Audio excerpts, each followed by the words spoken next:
Here's how to easily record your Roblox gameplay on PC and mobile, including your face and voice to create amazing videos. First, you can record Roblox on PC using the OBS Studio, which is now I'm using to record this video.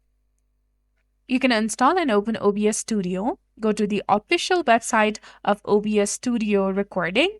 Then after, go ahead and install it on your computer. This is completely free and you can use it on your PC to record. You can also add Roblox Game Capture. So in the sources, you can go ahead and add the video capture device option and select your webcam from the list and resize and position the webcam feed on your screen. And then add microphone, which is optional. In the audio mixer, find the mix aux and select your microphone. Test your voice levels to make sure that your microphone is working and start recording. You can click on start recording in the OBS and you can also choose to start your virtual camera as well. You can go to settings and set all the settings according to your preference. Then open Roblox, go to any game, start playing and record it.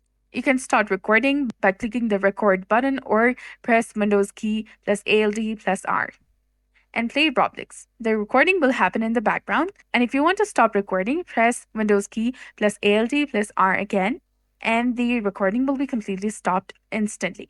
Your video will be saved in the videos folder under captures and you'll be done. So that's it for this video. I hope you found this helpful. If you did, please like, share, and subscribe. Thanks for watching.